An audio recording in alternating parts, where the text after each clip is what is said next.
반갑습니다. 코로나로 인해서 몇몇 가정이 참석하지 못했습니다. 참 코로나 이런 와중에도 금정교회가 이곳으로 참 인도하심을 우리가 참 생각하게 됩니다.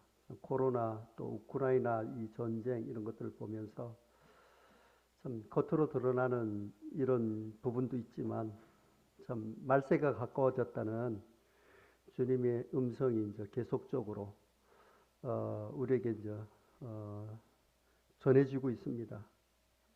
그때 우리는 어떻게 해야 될까? 주님께서 부르신 참 소명에 순종해서 참 사명을 금정교회 이 개척한 이 사명을 이루는 저희가 돼야 되지 않을까 이런 생각을 해봤습니다. 그래서 오늘은 여러분들과 함께 교제할 그 주제는 성경에서 이 거듭남의 의미와 삶이라는 이 제목을 가지고 교제하도록 하겠습니다.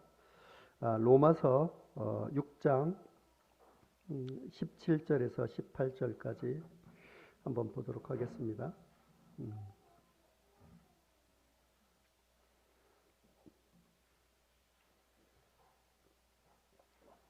신약성경 247페이지입니다.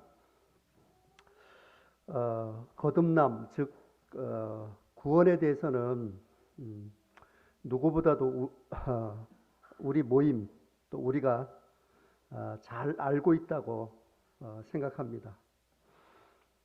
구원 받았어요. 이렇게 하면 저 구원 받았습니다. 이렇게 말할 때는 통상 죄의 이 종에서 해방된 것을 이야기하는 것입니다.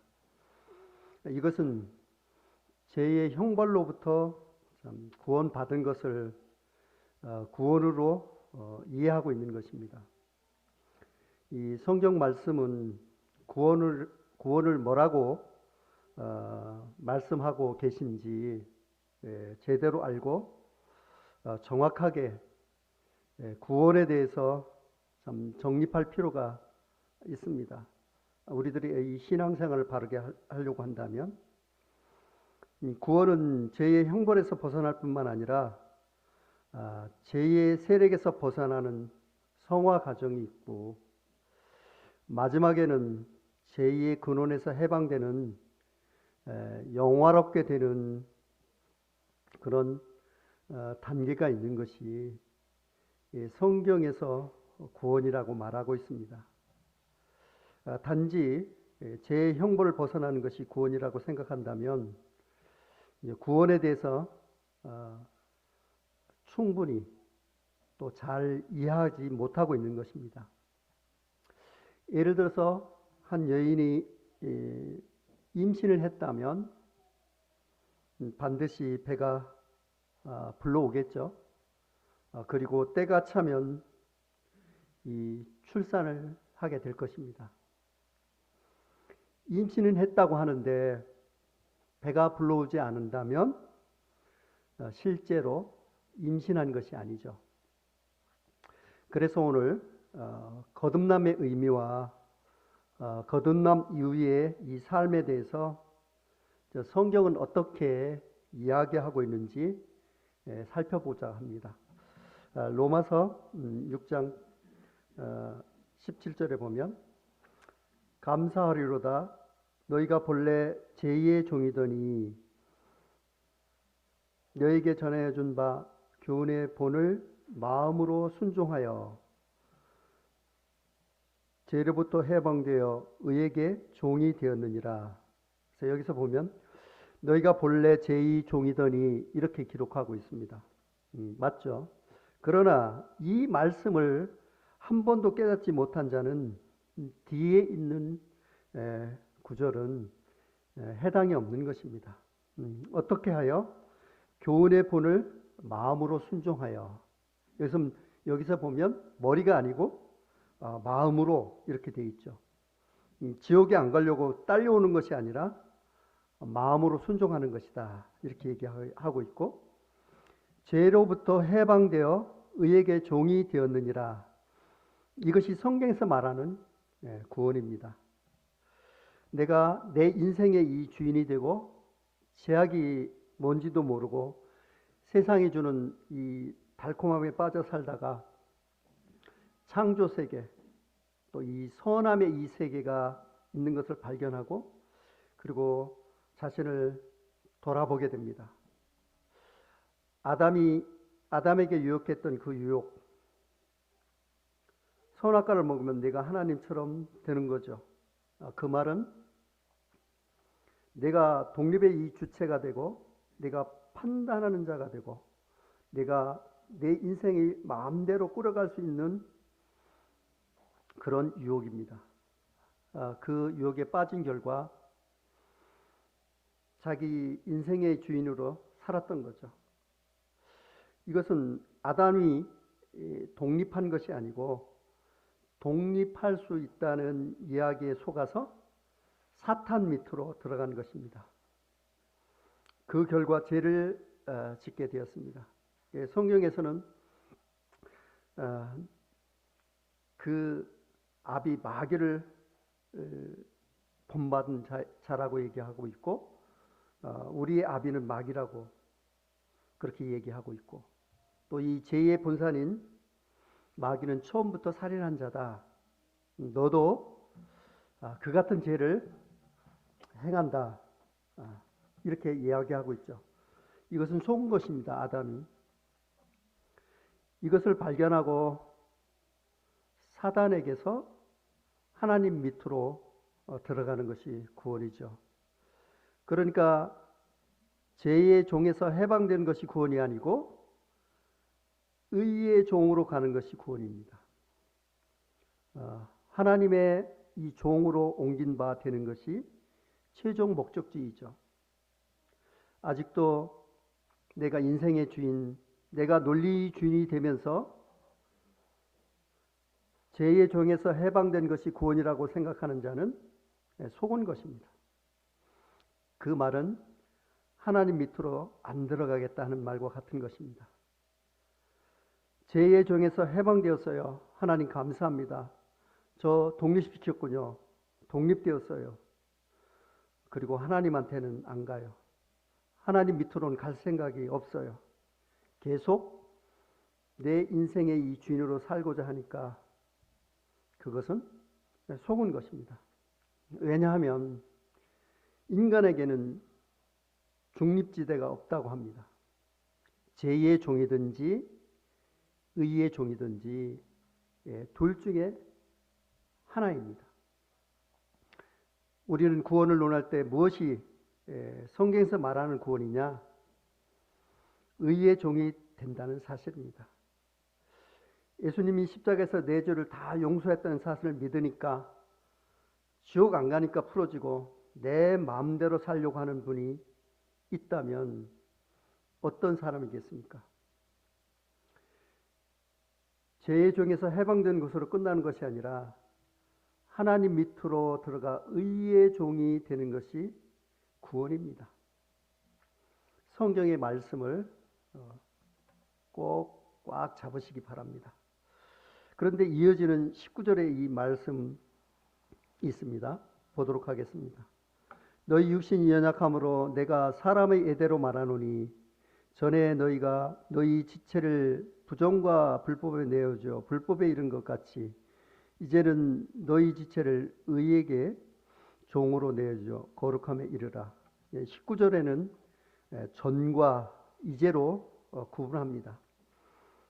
전에 죄의 종일 때는 이렇게 살았지 이제 의의 종이 되었잖아. 너희 지체를 의에게 종으로 내어줘 거룩함에 이르라. 이렇게 말하고 있습니다. 이르렀다 아니면 이르라. 네, 이르라죠. 이것은 명령문이면서 그리고 진행형입니다. 이것을 우리는 놓치기 쉽습니다. 구원을 반쪽으로 이해한다면 죄의 종에서 해방된 것으로 구원으로 이해하는 자는 하나님의 이 종으로 살아가는 목적지를 잃어버린 자입니다. 성경 말씀에 목적지를 분명히 지정하고 명령무로 말씀하시는 이것은 무슨 뜻일까요? 내가 이기적으로 지역 형벌을 받은 것을 해방되었다고 생각하니까 그자가 구원받았다 해도 자기 마음대로 살고 자기 중심적으로 살게 되는 것입니다. 의의 종으로 살기 위해서는 어디에 드려야 합니까? 예전에는 불법과 불의에 드렸지만 이제는 의에 드려서 어디에 이르러야 한다고 얘기하고 있습니까? 거룩함에 이르러야 한다고 얘기합니다. 이것을 왜 명령문으로 너희 지체를 의에게 종으로 내줘 거룩함에 이르라고 주셨을까요? 우린 어디에 이르는 과정이 있다는 거죠? 하나님의 거룩함을 쫓아가는 과정이 남아있다는 겁니다. 우리가 자발적으로 동참하지 않았을 때 하나님의 자녀로 입적되었어도 여전히 죄의 종처럼 살아가는 자가 있을 수 있기 때문에 하시는 명령입니다. 로마서 15장 16절을 한번 보도록 하겠습니다. 로마서 15장 16절.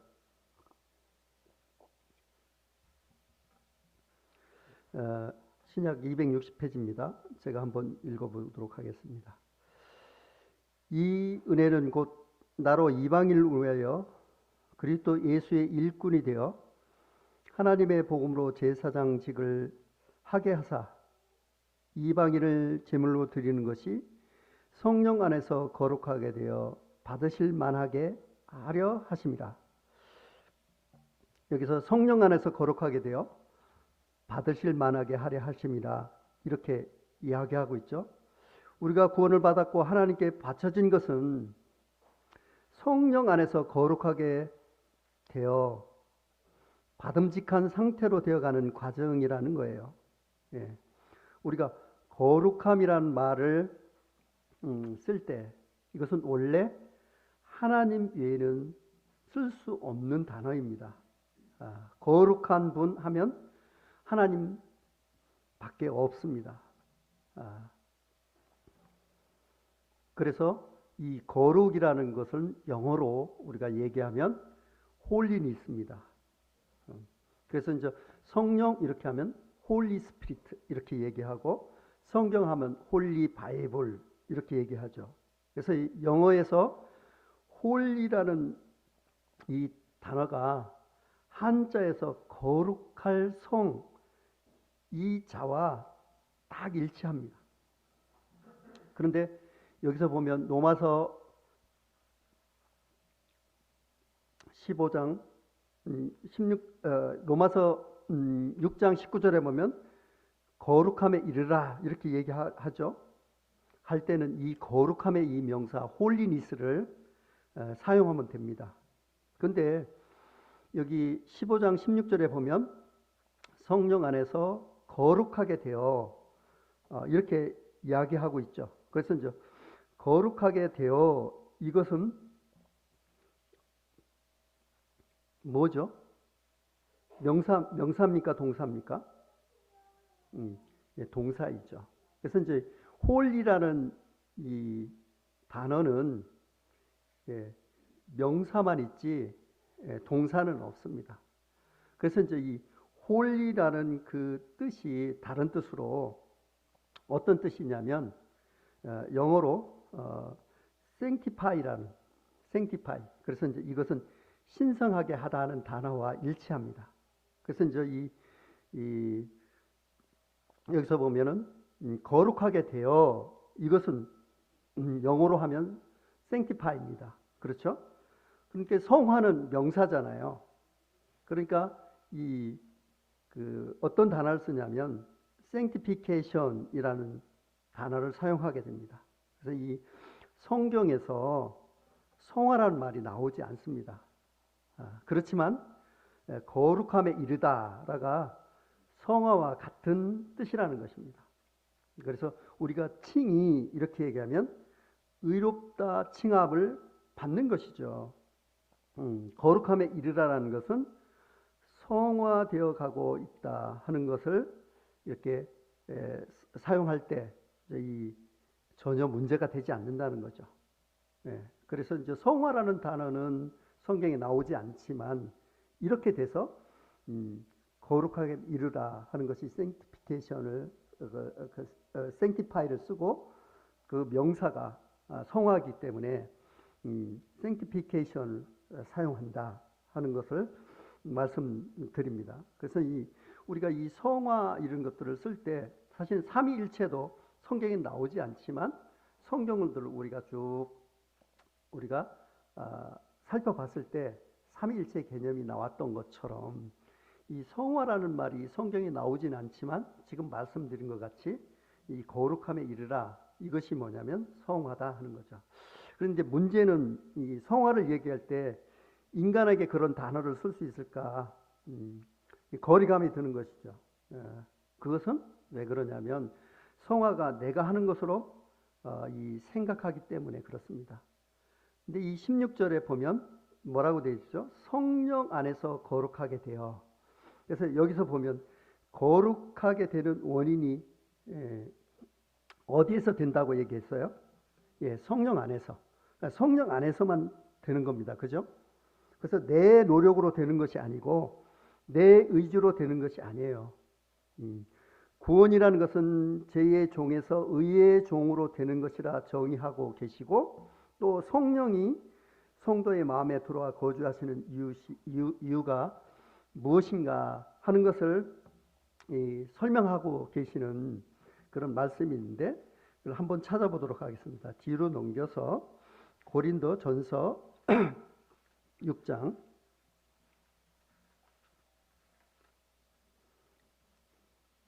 19절에서 20절 신약 169페이지입니다.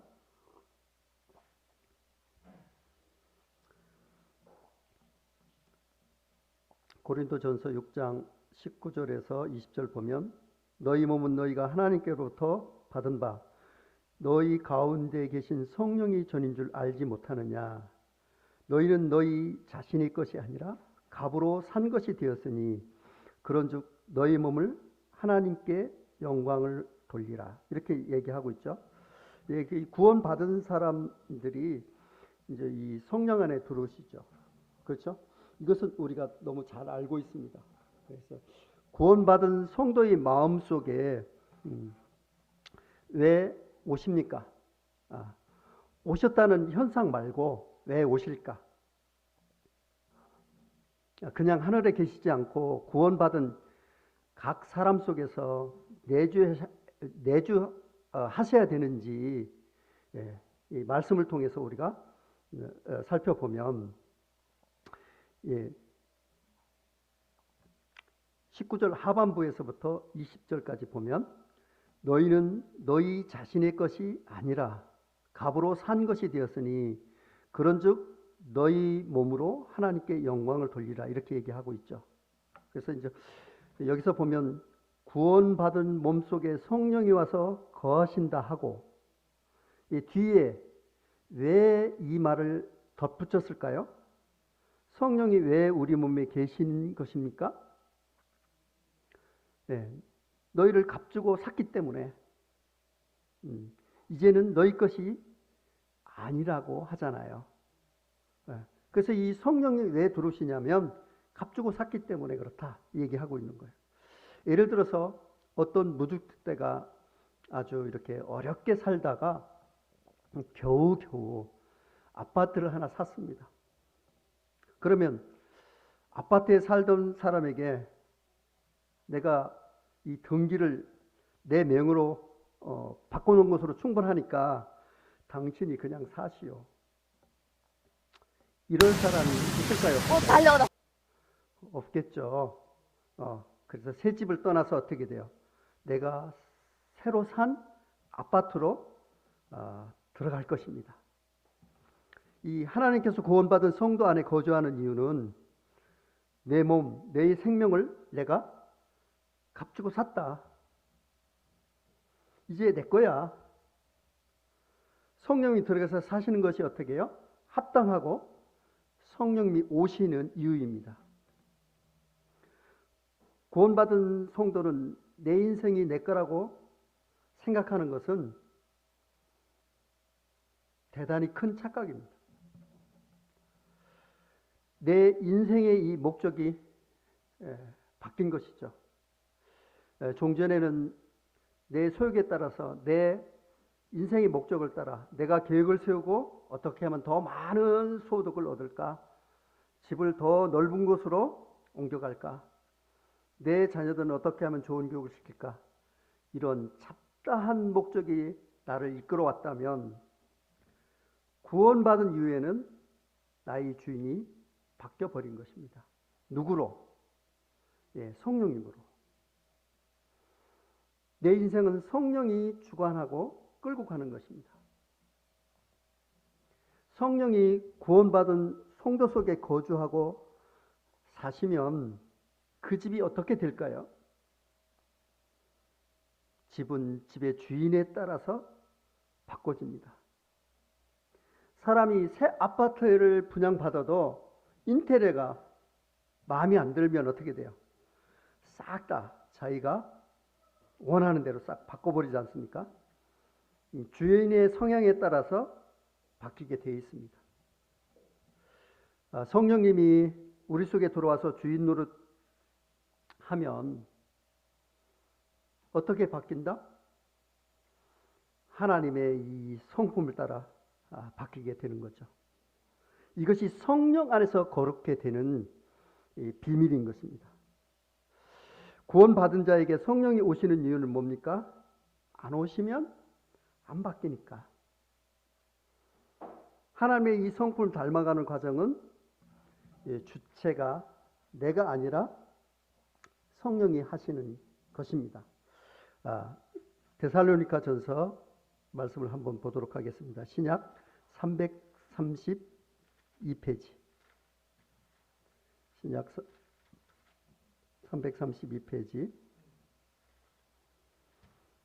데살로니가 전서 305장 332페이지 5장 23절에서 24절 한번 보도록 하겠습니다.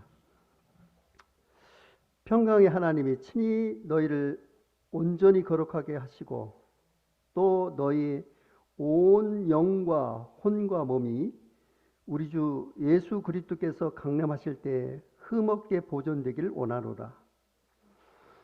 너희를 부르시는 이는 미쁘시는 신실하시니 그가 또한 이루시리라. 이렇게 말씀하고 계시죠. 그래서 평강의 하나님이 친히, 이 말은 뭐냐면 힘셀프입니다. 손수 그런 뜻이에요. 그래서 이제 우리가 거룩하게 해주는 과정이 어느 분이 해주는 과정입니까? 여기 말씀에서 보면 하나님이 손수 친히 해주신 결과입니다. 영뿐만 아니라 죄 밑에서 종살이던 잘못된 생각도 바꾸고 거기에 찌들었던 행동, 몸도 바꾼다는 것입니다. 24절에 누가 우리를 불러주세요? 하나님. 누가 이룹니까? 우리를 부르신 분이 이루시는 것입니다. 이 거룩함에 이르란 말이 성화라는 뜻이고 그 주체는 누구시다? 하나님이시다. 그래서 너희가 성령 안에서 온전히 거룩하게 되고, 그래서 이 성령 안에서 라는 말씀의 의미를 우리는 정확히 이해할 수가 있습니다. 그리고 우리가 꼭 알아야 할 것은 거룩하게 되는 과정이 어떻게 일어나느냐 하는 거예요. 이게 하나님이 하시는데 거룩하게 되는 과정이 어떻게 일어나느냐. 요한복음 15장을 한번 보도록 하겠습니다. 173페이지. 요한복음 15장은 예수님이 십자가에 죽기 직전에 제자들에게 마지막으로 가르치신 이 포도나무 비유를 통해서 말씀하신 것입니다. 요한복음 15장 3절에서 8절까지 이것은 성도님들이 다 함께 읽어보도록 하겠습니다. 시작. 너희는 내가 일러준 말로 이미 깨끗해졌으니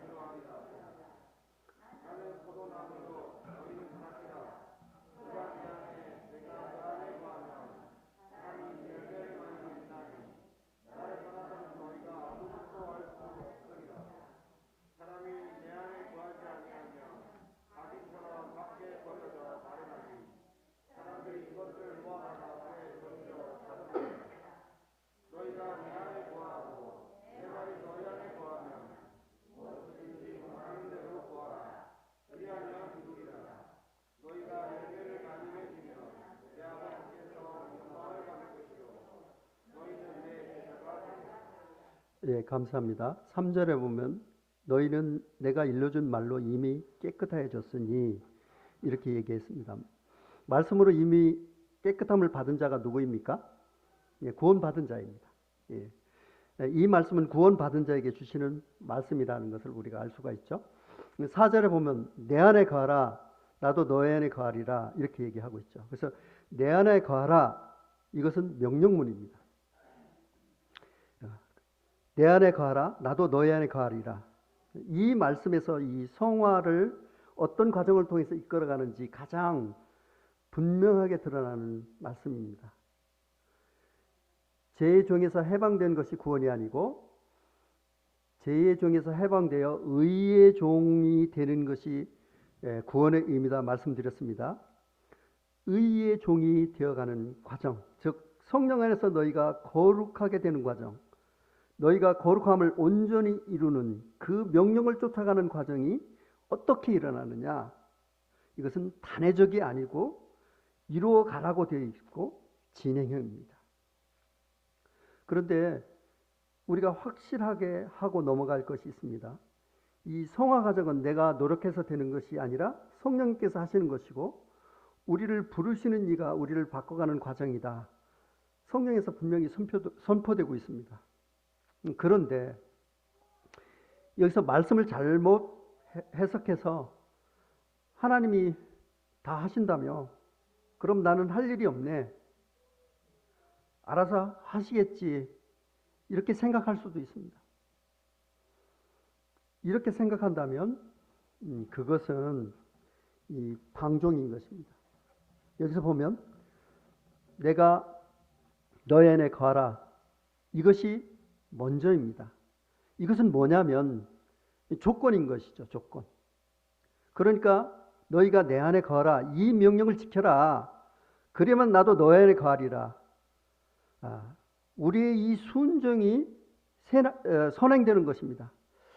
반드시 기억할 것은 우리의 이 성화 과정은 우리의 순종에 앞서 하나님께서 우리 속에 거하시는 성화를 이끌어가는 작업이 후행적으로 일어나는 것입니다. 다시 얘기해서 이 성화 과정은 우리가 순종을 먼저 하게 되면 하나님께서 뒤에 우리를 이끌어가는 다는 이런 사실을 명확히 알아야 됩니다. 그래서 이 내 안에 거하게 되면 나도 너 안에 거할 거야. 이와 같은 얘기잖아요. 그래서 이것을 쉽게 이해하는 것이 뭐냐? 포도나무의 비유입니다. 포도나무 가지가 포도나무에 붙어 있으면 누구 때문에 열매를 맺어요? 나무의 뿌리에서 공급되는 진액에 의해서 생명이 공급받고 그래서 스스로 열매 맺게 되듯이 그와 같은 과정이 있다는 말씀입니다. 이것을 비유로 쉽게 풀어서 말씀하신 거예요. 이 내 안에 거하는 것 뭐냐? 포도나무 가지가 포도에 붙어 있는 거다. 그러면 포도나무가 모든 걸 다 하지만 붙어 있는 것은 누가 해야 된다고요? 포도나무 가지인 내가 해야 된다 하는 것을 여기서 얘기하는 거예요. 5절에서는 내 안에 거했을 때를 다시 설명합니다. 그래서 이제 5절은 너희가 내 안에 거하게 되면 포도나무 가지가 포도나무에 붙은 것 같아서 많은 열매를 맺는다 이렇게 얘기하고 있고요. 계속적으로 반복을 얘기하고 있는데 6절에서는 붙어 있지 않았을 때의 상태를 얘기합니다. 내 안에 거하지 않았을 때 황량함에 대해서 설명하고 계신 것이고 7절은 다시 결론적으로 다시 이야기합니다. 그래서 이 주님께서 이해하지 못하실 것을 걱정해서 내 안에 거한다는 말 잘 이해가 되지 않지 못할 것 같으니까 어떻게 다시 풀어서 계속적으로 반복하면서 이 제자들에게 마지막 가르침을 하시는 것입니다.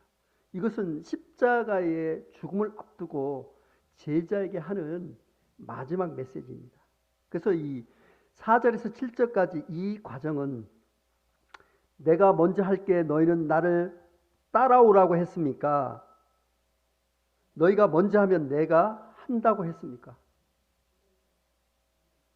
뭐라고 했죠? 이제 발견하셨습니까? 바로 그것입니다. 그래서 너희가 전에는 죄의 종이 되었을 때 너희 지체를 불법에 들여 불법에 이른 것처럼 이제는 너희 지체를 의에게 종으로 들여 어디에 이르라? 거룩함에 이르라. 거룩함에 이르기 전 단계에서 우리 몸을 의의 종으로 드리는 결정, 그 순종이 앞서는 것입니다. 여기서 말하시는 그 말씀이 그 말씀입니다. 우리가 구원을 받고 성화의 삶을 살지 못하고 자기 멋대로 사느냐? 왜 그런 삶을 살지 못할까요? 들은 적이 없기 때문에, 들은 적이 없기 때문에 그렇다고 얘기하는 것입니다. 이 8절을 보겠습니다. 8절은 이 순종의 이 결과입니다. 너희가 열매를 많이 맺으면 이렇게 얘기하고 있죠. 그래서 우리가 많이 맺으면 이렇게 했는데 많이 맺는 것에서 사람들이 초점을 두고 우리가 행할 수 있습니다. 성경에서 얘기하는 것은 많이 맺으라고 아니고 너희가 붙어 있어라. 내 안에 거하라. 그렇게 되면 나오는 결과이죠. 너희가 명령에 순종하고 하나님의 말씀이 너 안에 풍성히 활동하면 내 아버지께서 영광을 받으실 것이요 너희가 내 제자가 되리라. 이렇게 말씀하고 계시죠. 구원받은 자는 전부 제자로 생각했어요. 이 말씀을 우리가 봤을 때 참 겸손해야 되지 않겠냐. 주님께서 이제서야 제자란 말을 쓰고 계시는 것을 우리가 볼 수가 있습니다. 제자가 뭘까?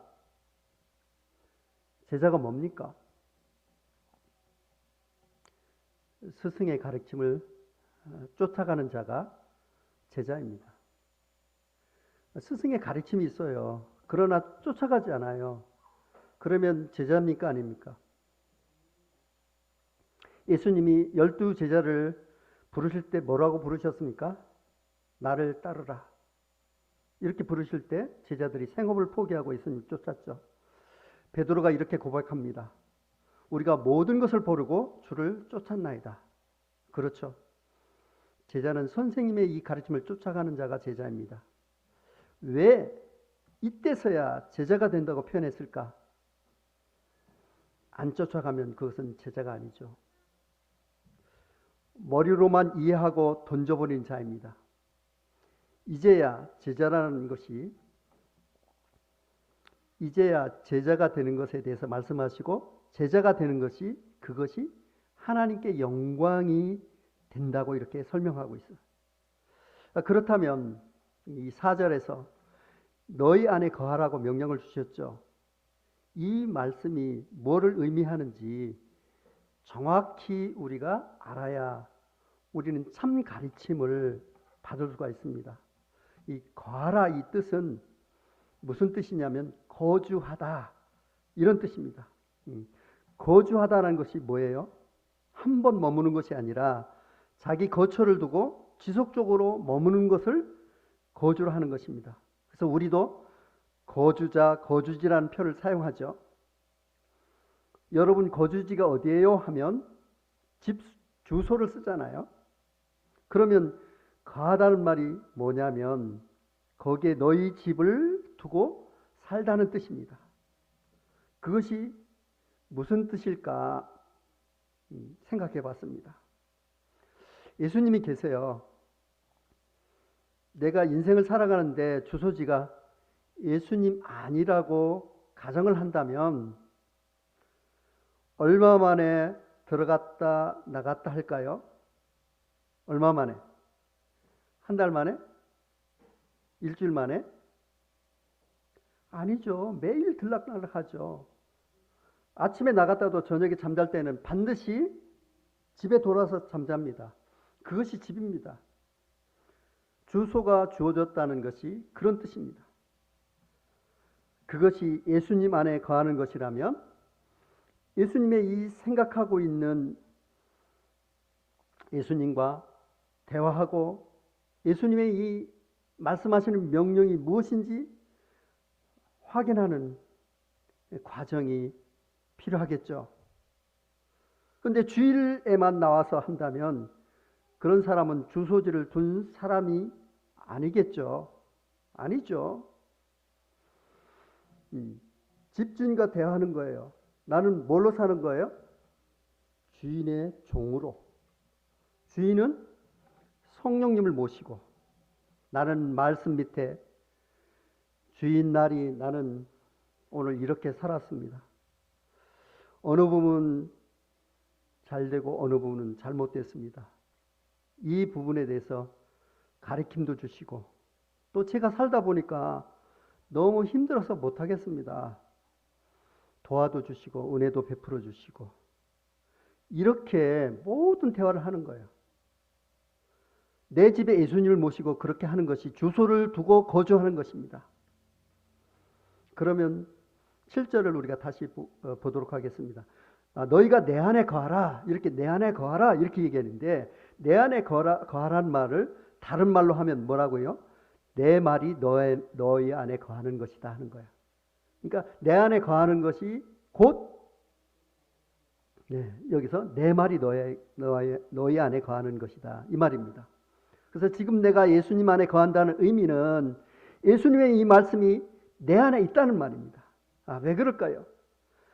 하나님의 말씀은 죽은 말씀이 아니고 문자화된 말씀이 아니고 살아서 역사하는 생명의 말씀이니까 그 말씀께서 내 안에 거하시면 나를 바꿔갑니까?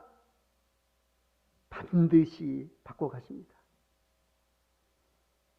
이것이 성화의 비밀입니다. 어떤 사람이 오토바이를 운전하고 간다고 생각합시다. 근데 그 오토바이 운전수 뒤에는 예수님이 뒤에 타고 있어요. 근데 예수님은 운전에 능통합니다. 그래서 빨리 안전하게 가려고 하면 어떻게 해야 됩니까? 운전수를 바꾸면 되겠죠. 내 할 일이 있습니다. 뭘 내드린 거예요? 운전석을 주님께 넘겨드리면 주님께서 운전하십니다.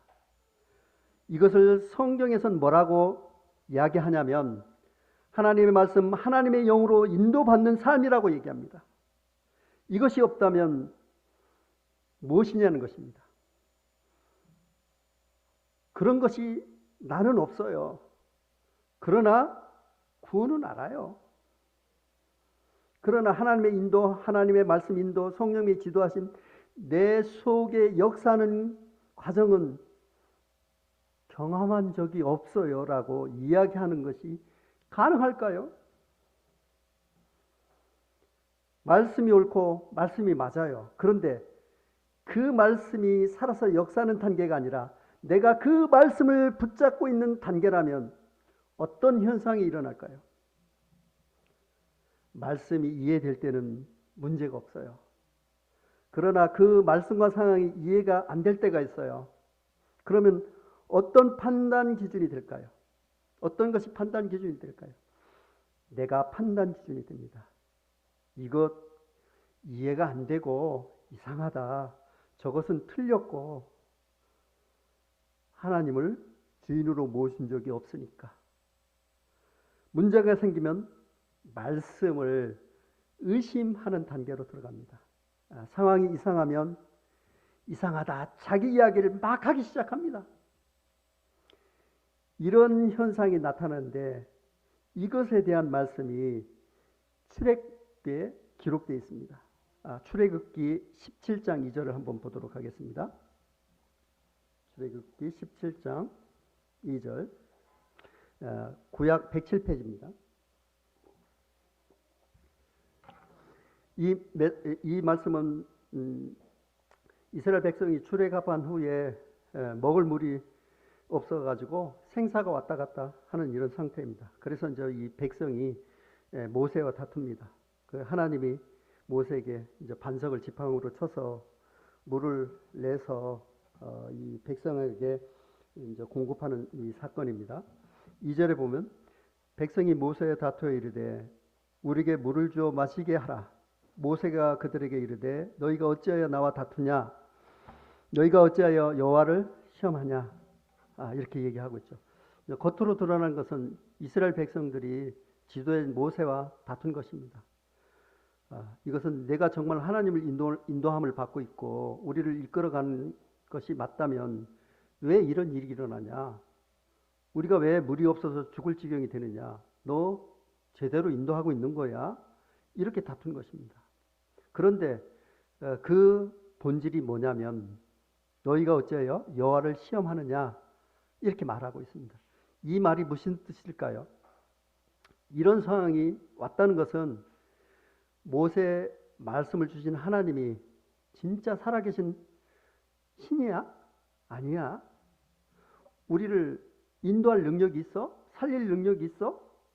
이러다 광야에서 목말라 죽는 거 아니야? 이런 생각까지 미친 거예요. 그러니까 하나님께 딱 두 마디 하십니다. 너희가 어찌하여 여호와를 시험하느냐? 이렇게 얘기하는 거죠. 그리고 7절에 보게 되면 목마름이 해결됐습니다.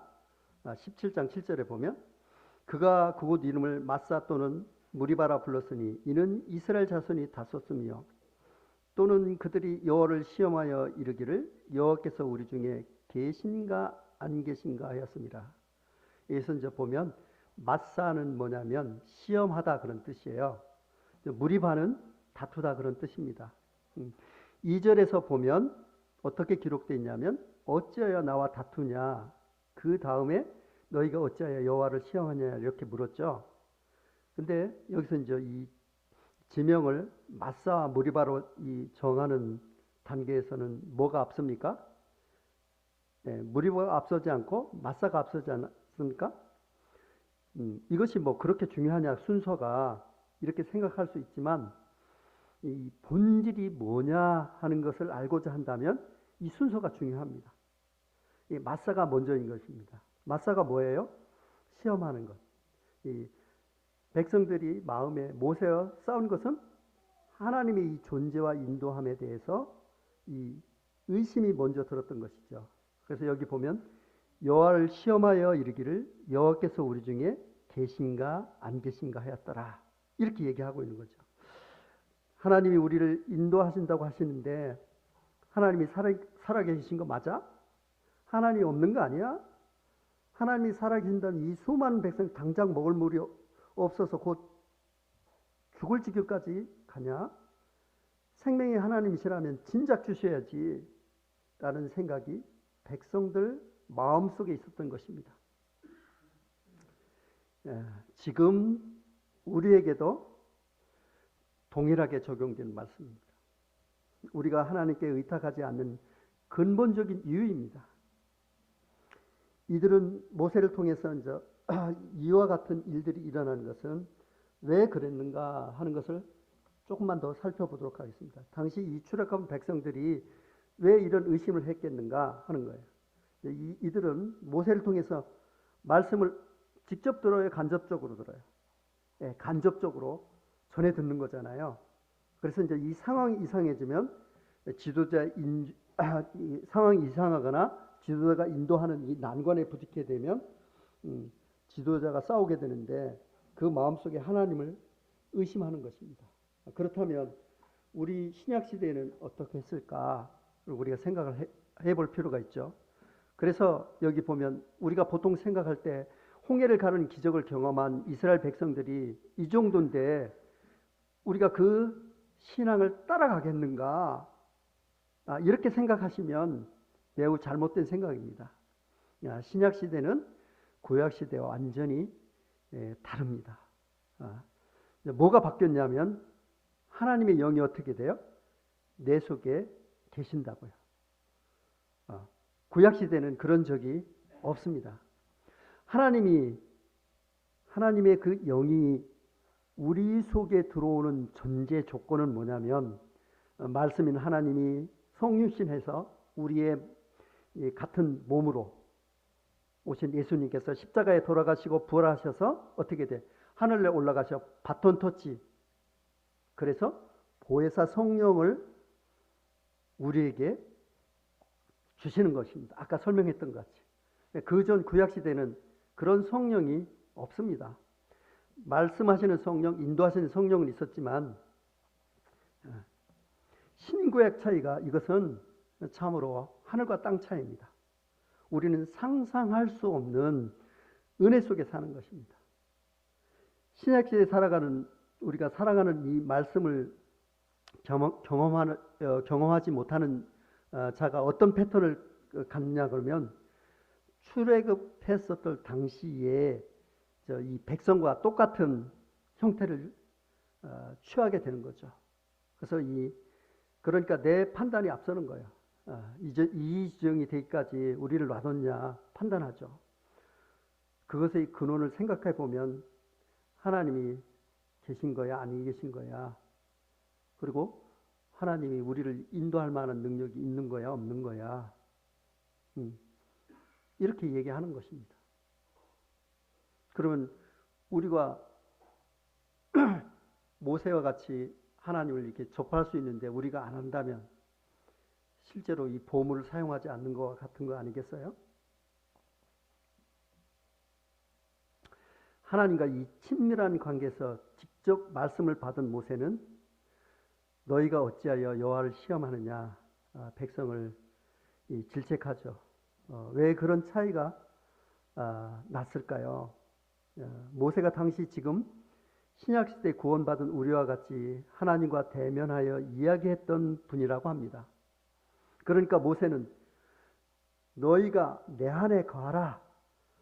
주소지를 하나님 속에 두고 아침마다 나와서 나와 대하고 묻고 답변하고 그 살아가는 삶을 구약시대였지만 모세는 살아갔다는 것을 우리는 볼 수가 있습니다. 출애굽기 33장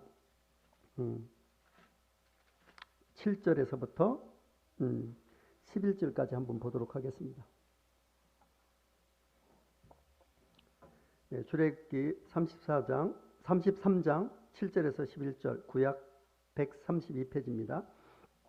이것에 대해서 조금 부연 설명을 하게 되면 이 백성을 쭉 이끌어 가는데 백성들이 아주 완악하게 됩니다. 그러니까 어떻게 완악하게 되냐면 황금으로 송아지를 만들게 돼요.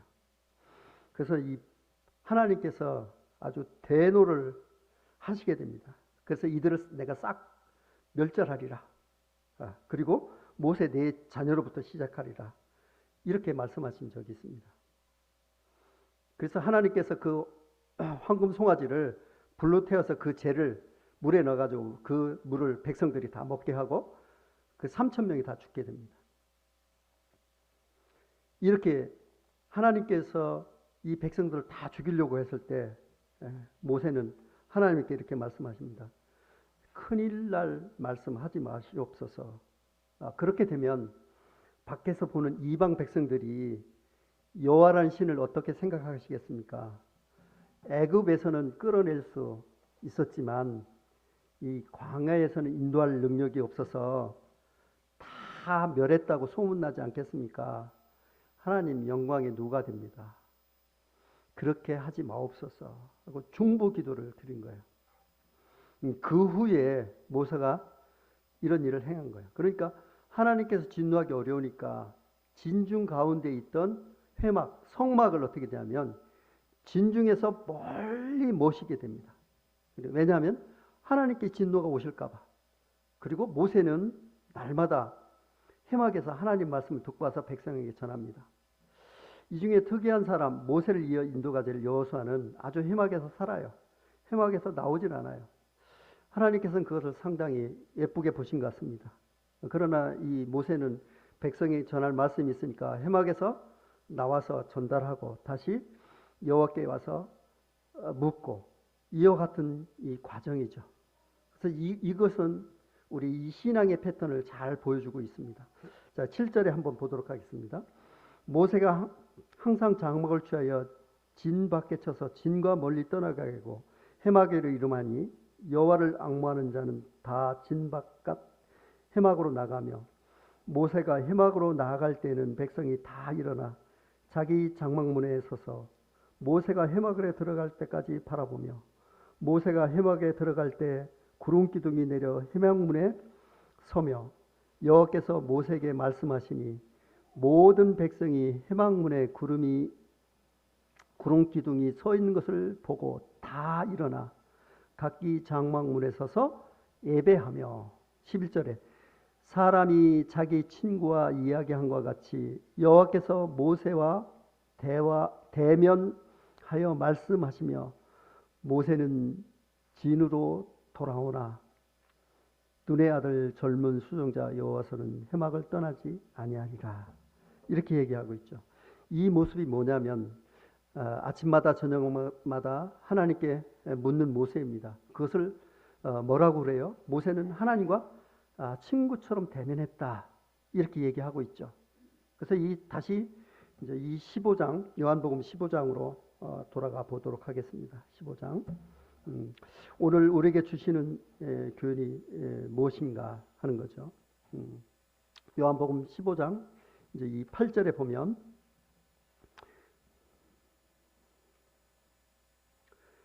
너희가 열매를 많이 맺으면 내 아버지께 영광을 받으실 것이요 너희는 내 제자가 되리라. 여기서 제자가 되리라. 이제 나의 명령을 지키고 쫓아가는 자가 되었다는 말입니다. 제자는 스승의 말을 쫓아가는 자라고 했습니다. 그대로 행하는 자입니다. 이 말씀이 14절을 한번 보도록 하겠습니다. 요한복음 15장 14절 같이 읽어보도록 하겠습니다. 시작. 너희는 내가 명한 대로 행하면 곧 나의 친구라. 뭐라고 얘기하고 있죠? 나의 친구다. 이렇게 얘기하고 있는 거예요. 이제 모세가 바로 하나님의 이 친구라 칭함을 받았던 것은 아침 저녁으로 하나님 말씀을 받으러 해막에 가서 하나님 말씀을 청송하고 오갔던 그 삶을 살았던 사람이기 때문에 그렇게 붙여진 거죠. 지금으로 이야기하면 내 안에 거주지를 두라고 하시는 예수님의 이 말씀과 똑같은 것입니다. 성령이 내 속에 있으니 아침마다 저녁마다 나에게 묻고 힘을 받고 위로받고 잘못된 일이 있어도 내가 판단하고 넘어가지 말고 하나님이 인도하신 말씀대로 살면 누구가 된다? 예수님의 친구가 된다. 친구는 생각을 공유하고 기쁨을 나누고 교제하는 자입니다. 그것이 이 친구입니다. 요한복음 15장은 포도나무의 비유를 말씀하시는데 하나님을 쫓아가는 저희들에게 이제 보는 시각에 따라서 이 많은 가르침을 줍니다. 오늘 성경에서 구원이 뭔지와 구원 이후의 삶이 즉 하나님께서 우리에게 주신 명령을 알고 행하는 것이 매우 중요한 사실입니다. 내 안에 거하라. 내 말씀이 우리 안에 거하는 것이죠. 그러나 많은 사람들이 구원 거듭남에 대해서 바르게 알지 못해서 짝사랑을 하거나 성장하지 못하는 안타까움이 있습니다. 구원은 새 부모로 되어 있어요. 죄의 형벌로부터 구원은 시작일 뿐이고 죄의 세력부터 구원인 성화를 이루라는 주님의 명령을 마음속에 새기는 시간이 되길 원합니다. 우리가 임신했으면 배가 불러와야 진짜 임신이 아니겠습니까? 구원은 시작이고 하나님 말씀을 행하는 친구가 되기 위해서는 내 마음을 열어서 내가 하나님 말씀 속으로 들어가는 전제 조건이 있은 후에야 예수님께서 내 안에서 거하라는 응답이 이루어진다는 사실을 우리는 기억해야 됩니다. 이 과정에서 모든 성도님들이 순종함으로 은혜를 받았으면 좋겠습니다. 기도하겠습니다. 하나님 감사합니다. 구원은 그리스도께서 저희가 받을 형벌을 대신 받음으로 저희가 형벌에서 해방되었다는 출발선에 서 있는 것이 전부가 아님을 오늘 말씀을 통해서 우리는 분명히 보았습니다. 이후에 성령님께서 값주고 사신 저희 영혼 속에 들어와 거하신다는 사실, 이것이 예수님을 주님이라고 부르게 된 근원이 된다는 가르침을 받았습니다. 포도나무 비유를 통해 내 안에 거하라는 주님의 명령에 대한 의미와 가르침을 알게 하시니 감사합니다. 출애굽한 이스라엘 백성같이 살아계신 하나님, 나의 인생을 인도할 능력의 하나님을 의심하여 불평하지 않게 하시고 모세와 같이 아침 저녁으로 하나님을 대면했던 것처럼 우리도 말씀 안에 거하여 변화받고 제자의 삶을 사는 저희들이 되게 하시고 이제 다시는 저희 자신을 위하여 살지 않고 저희를 위하여 대신 죽으셨다가 다시 사신 주님을 위하여 살게 하옵소서. 저희의 인생의 목표가 분명하게 바뀌었음을 깨닫게 하시어 하나님의 이 말씀에 순종하고 많은 열매를 맺어 하나님께 영광을 돌리는 영화로운 삶을 살아가는 금정교회 성도가 될 수 있도록 은혜를 베풀어 인도하여 주옵소서. 우리 주 예수 그리스도의 이름으로 기도드리옵나이다. 네, 아멘.